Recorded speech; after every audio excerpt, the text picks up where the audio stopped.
맘 읽어주는 스님이랑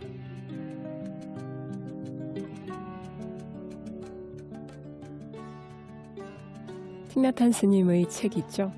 지금 이 순간이 나의 집입니다. 11월의 책으로 함께하고 있습니다. 올겨울 우리들의 마음을 훈훈하게 덮여줄 책이죠. 책들은 같이 보고 계시죠? 눈으로 보고 귀로 듣고 그리고 가슴으로 음미하면서 손발로 실천하며 이 시간 함께 해주시면 더 귀한 시간이 되실 것 같습니다. 게시판 활짝 열려 있으니까요.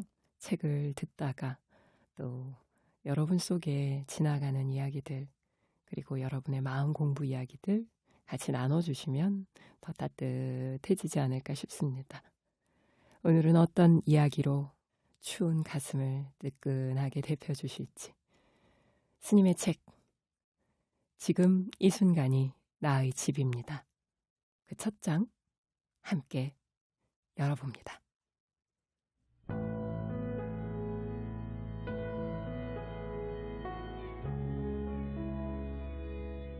붓다의 발자취.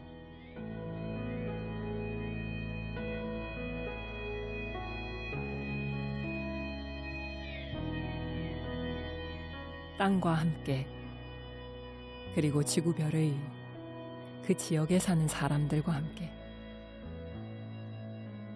자신의 행복, 깨달음, 평화, 기쁨을 나누며 걸었던 붓다의 고장을 멀리 바라보는 그 15분이 참으로 근사했다.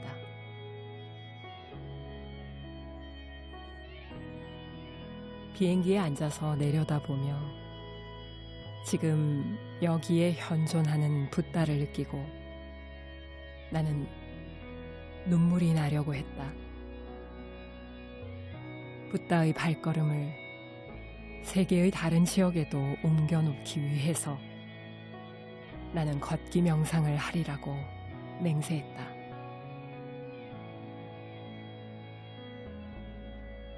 우리는 유럽에서, 아메리카에서, 호주에서, 아프리카에서 걸을 수 있다. 또 우리는 붓다와 함께 평화, 기쁨, 자유를 세계 곳곳에 쉬지 않고 옮길 수 있다. 나는 세계 각처를 두루 다녔다. 아주 많은 사람들과 걷기 명상을 나누었다. 지금도 그렇게 걷고 있는 많은 벗들이 5 대륙에 걸쳐 있다. 그러니 이제 붓다는 겐지스강 유역에만 있는 게 아니라 세계 도처에 있는 것이다.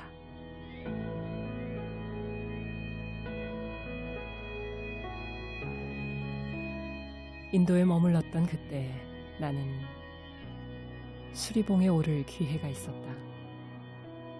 붓다는 빈비사라 왕이 다스리던 마가다 왕국의 수도 라자그라하 부근에 자주 머무셨다. 한 무리의 벗들이 나와 함께 수리봉을 올랐다. 우리는 수리봉을 마음 챙겨 천천히 올랐다. 정상에 올라 붓다가 앉으셨던 장소에 둘러앉아 붓다가 보셨을 아름다운 일몰을 바라볼 수 있었다. 우리는 앉아서 호흡 명상을 하며 지는 해의 아름다움을 묵상하였다. 그렇게 붓다의 눈을 빌려 황홀한 일몰을 감사하며 즐겼다. 빈비사라 왕이 산 기슭에서 정상까지 길에 돌을 깔아 붓다가 편히 오르내리시게 하였다.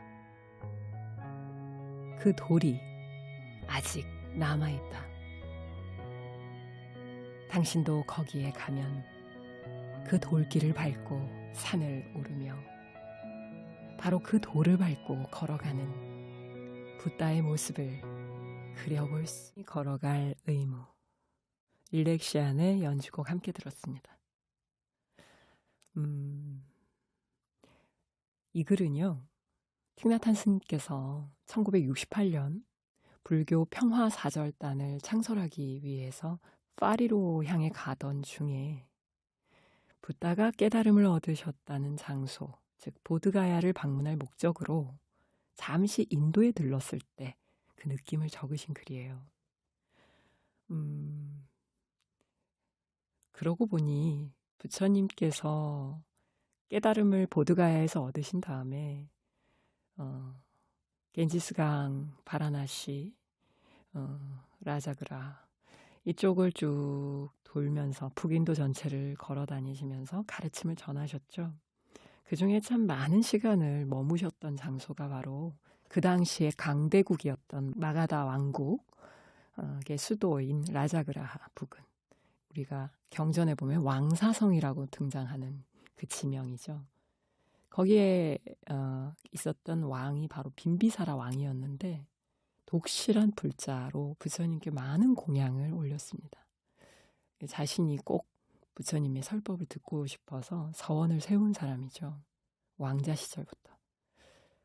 빈비사라 왕이 부처님이 처음 머무실 그 장소, 불교 최초의 사원이라고 하는 중림정사도 공양 올렸죠. 그래서 많은 수행자들이 거기서 머물면서 나무 아래에서 수행을 했는데 그 중에 지금 이 구절에 나오는 수리봉이라는 곳, 여기가 어디냐 하면 수리라는 것이 독수리예요. 독수리. 독수리 취자를 써서 영취산이라고도 부르죠. 또 영축산이라고도 부릅니다. 우리가 아침 저녁 예불을 할 때 지심기명래 영산당시 수불부촉 10대 제자 16성 500성 독수성 내지 1250 아라한이라고 이렇게 우리가 예불을 올리지 않습니까? 그때 바로 나오는 바로 그 영산 당시 할 때 영축산 당시에 설법을 하셨던 부처님들의 제자들한테 이렇게 절을 올리는 것이죠. 우리나라에도 영축산이 있죠. 통도사, 뒷산이 영축산이죠. 바로 인도의 영축산에서 이름이 따온 것입니다. 저도 인도에 갔을 때 빠지지 않고 꼭 방문하는 곳이 바로 이 영축산인데요.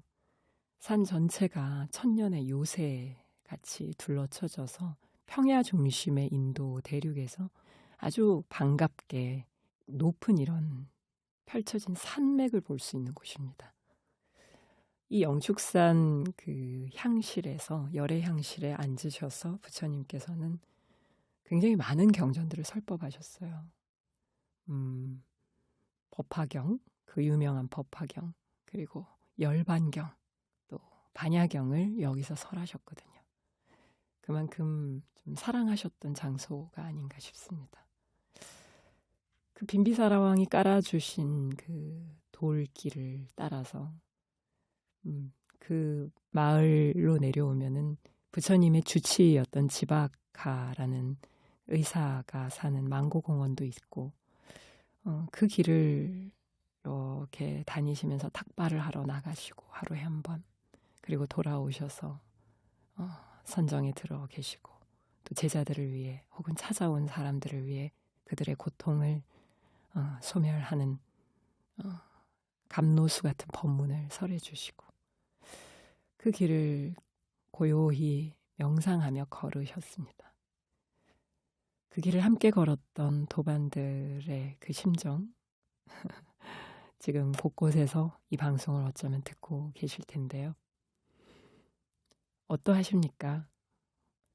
그 길을 걸을 때의 그 마음 상태와 돌아온 후 지금 이 순간 마음 상태 어떻게 변화하고 있습니까?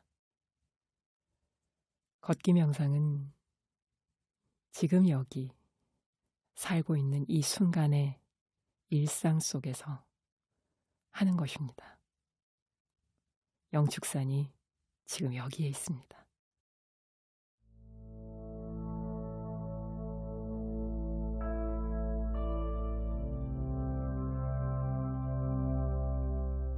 이분간의 평화.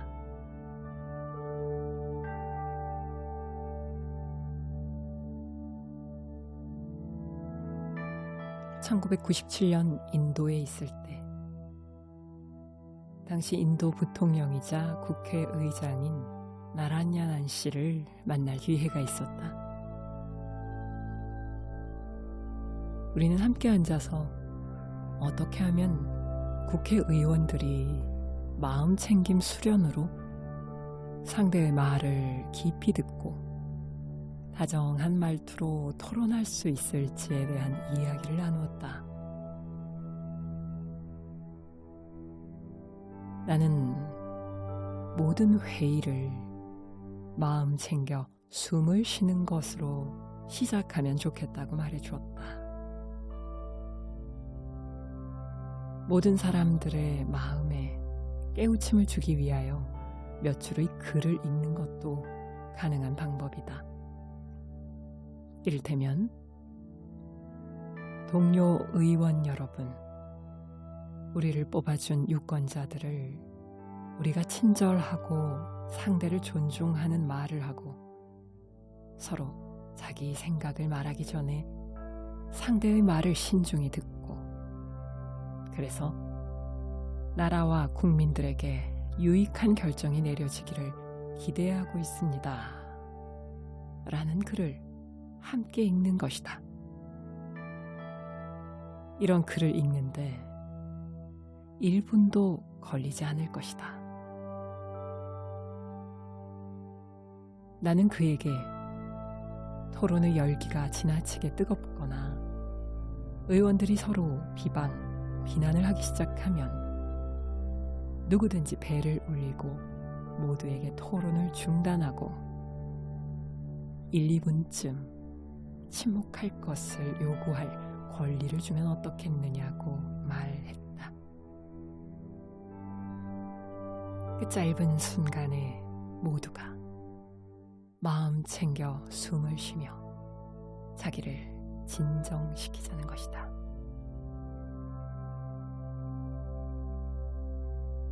우리가 2분간 침묵합시다 라고 말한다면 대부분의 사람들은 그 시간에 무엇을 할지 모른다. 하지만 마음 챙김 수련을 하는 우리는 정확하게 알고 있다. 우리는 숨 쉬는 법, 숨에 마음을 모으는 법, 그리고 몸과 마음을 진정시켜서 그 속에서 자비가 솟아나게 하는 법을 안다. 잠시 침묵하는 데는 아무런 경비도 들지 않는다. 예산도 필요 없다.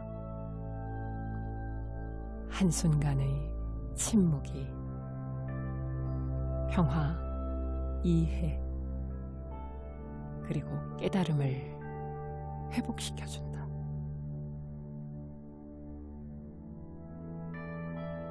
누구나 할 수 있다. 불교 신자가 될 필요도 없다.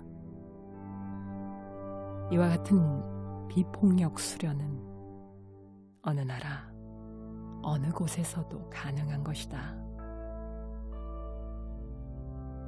정부 안의 긴장과 갈등을 감소시킬 필요가 절실한 때이다. 우리는 속수무책이 아니다. 우리는 최선을 다해야 하고 우리 속에서 벌어지는 전쟁을 멈추어야 한다. 이것이 평화 수련이고 우리가 언제든지 할 수 있는 것이다. 우리 안에서 평화를 수련하지 않으면 우리 안에서 그리고 우리를 에워싼 세상에서 전쟁은 끝없이 계속될 것이다. 간의 평화, 침묵으로 가능하죠?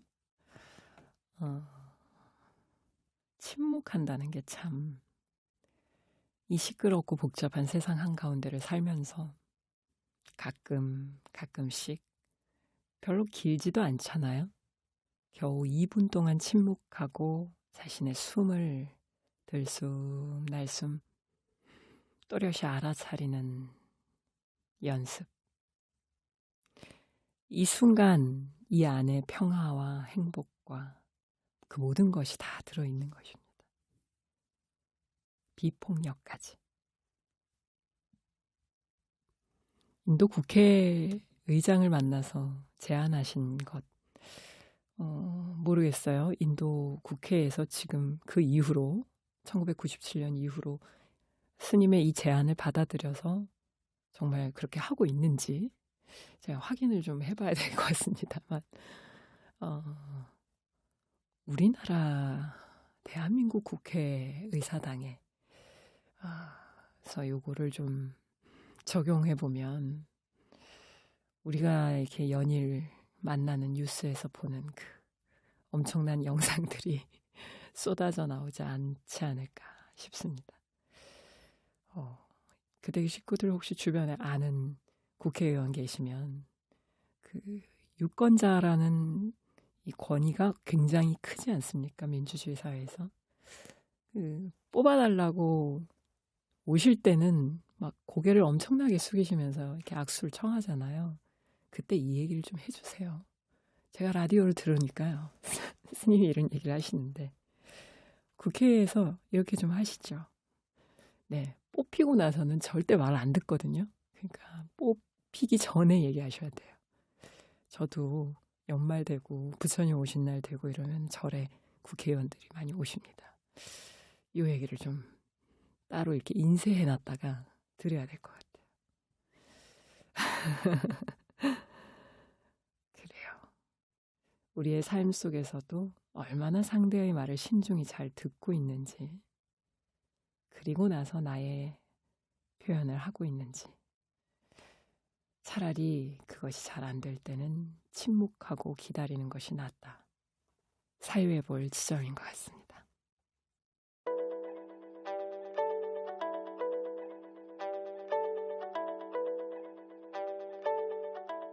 자비의 물방울.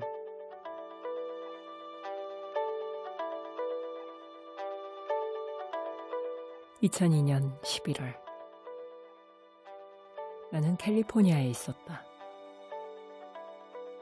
뉴욕 쌍둥이 빌딩이 무너졌다는 뉴스를 거기에서 들었다. 주변을 에워싼 분노와 두려움의 에너지가 엄청났다. 그렇게 격한 분노와 두려움의 에너지가 온 나라를 감쌀 때는 파괴적인 행동이 어렵지 않게 나오고, 그런 순간 전쟁을 일으키기가 쉽다. 그럴수록 우리는 무엇을 하고 무엇을 하지 말 것인지를 알기 위하여, 상황을 더 악화시키지 않기 위하여 마음의 평정을 유지해야 한다. 사흘 뒤 나는 버클리에서 4,000명쯤 되는 군중들에게 강연을 했다. 우리는 몸과 마음을 진정시키는 명상 수련으로 강연회를 시작했다. 모든 사람들이 심신을 안정시키고 거기에 있는 두려움을 껴안아 줄 수 있도록 안내의 명상을 하고 노래도 함께 불렀다. 나는 우리가 수행으로 얻은 가장 좋은 꽃과 열매인 맑고 명료함, 유대감, 형제애, 이해, 그리고 자비를 온 인류에게 전달코자 하는 간절한 마음으로 치유와 평화의 기도를 바쳤다. 사람들에게 증오를 증오로 갚으면 몇천 배의 증오를 유발하고 오직 자비만이 증오와 분노를 바꿀 수 있다는 사실을 상기시켰다. 나는 그들에게 각자 자기 집으로 돌아가서 호흡 명상과 걷기 명상을 하라고, 그래서 격한 감정을 고요히 가라앉혀 속에서부터 맑고 명료함이 차오르게 하라고 권하였다.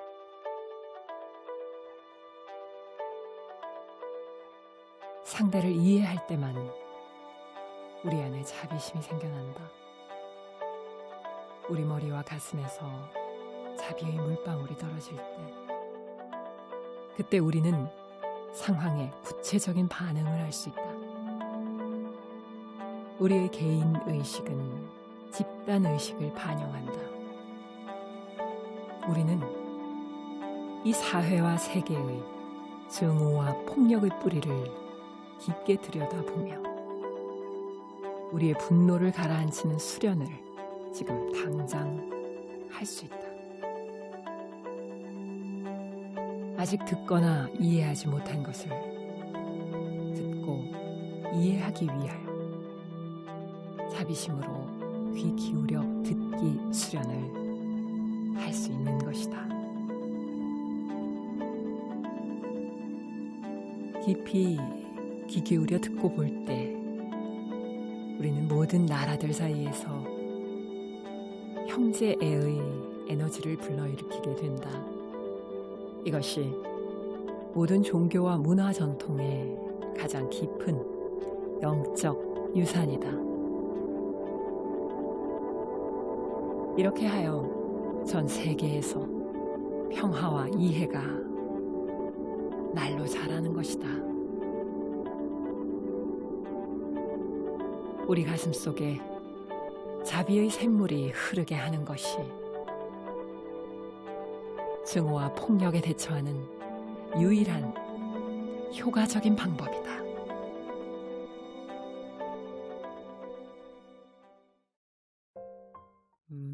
이렇게 예상치 못한 사고를 겪거나 불행한 이런 테러나 이런 전쟁을 통해서 많은 생명들이 살상되고 그런 두려움을 그리고 많은 분노를 일으키는 그런 사건들을 맞이할 때가 있습니다.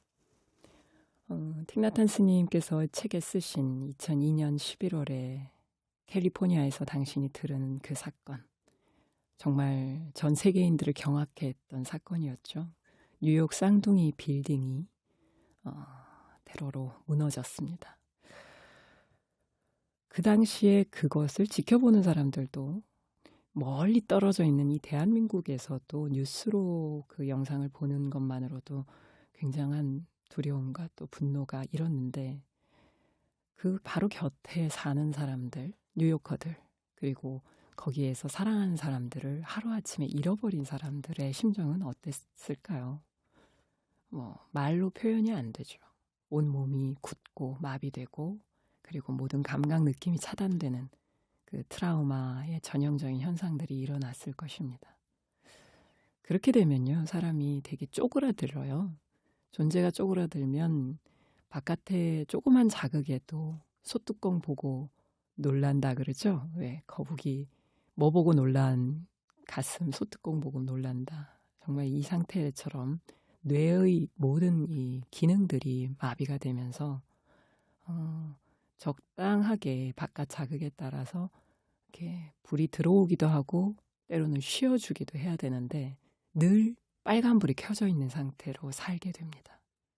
그래서 많은 이 트라우마 환자들이 속출하게 되고 상담을 받고 약을 먹고, 그렇게 하지 않으면 살아낼 수가 없는 그런 상태에 처하게 되는 것이죠. 당시 뉴욕의 많은 사람들이 그런 상태였을 것입니다. 스님은 버클리, 미국 서부의 버클리에서 4,000명이 되는 군중들에게 강연을 하시고, 스님은 항상 강연을 하실 때 법회 맨 앞에 항상 명상을 하시죠. 저도 항상 이렇게 명상으로 모든 법문을 시작하곤 합니다만 이것이 굉장한 힘이 있습니다. 거기 모인 모든 대중들이 각자 흩어져 있던 마음이었던 사람들이 지금 여기에 한 마음으로 모이게 되고요. 한 호흡 속에 한 공간을 쓰면서 지금 여기에 함께 있구나를 머리가 아니라 말이 아니라 몸으로 느끼게 됩니다. 그럴 때 마음이 그리고 몸이 지금 여기에 온전히 현존할 수 있게 됩니다. 자신의 이 안에 어떤 일들이 일어나고 있는지가 보이는 것이죠. 그 속에서 원한이 원한으로 갚아지지 않고 증오가 증오로 갚아지지 않는다라는 사실, 이러한 고통스러운 사건 속에서도 이렇게 끝없는 고통의 연장선인 삶을 살아내는 가운데에서도 미워하지 않고 사랑을 잃지 않고 고요함을 즐기면서 살 수 있는 방법, 그 방법을 틱나탄 스님께서는 알아차림 수행을 통해 사람들에게 전하시고 있는 것이죠. 그대기 식구들은 오늘 하루 동안 사시면서 또 이번 한 달, 올 한 해를 사시면서 어떠한 고통스러운 사건을 겪으셨나요? 어떠한 격동 그리고 분노, 증오, 두려움이 지나가셨나요? 그 감정들을 어떻게 맞이하셨나요? 가장 폭력적이지 않고 부드럽고 자유롭고 평화로운 방법으로 그들을 맞이한 그런 올 한 해의 마무리가 되시기를 축원드리면서 여러분의 하루하루의 이야기들을 자비의 마음으로 여기서 귀 기울여 듣습니다. 그대 길은 그걸 하는 곳이에요. 아시죠? 오늘도 함께 해주셔서 감사합니다. 맘 읽어주는 스님이랑 오늘 여러분과 여기까지 함께 왔습니다.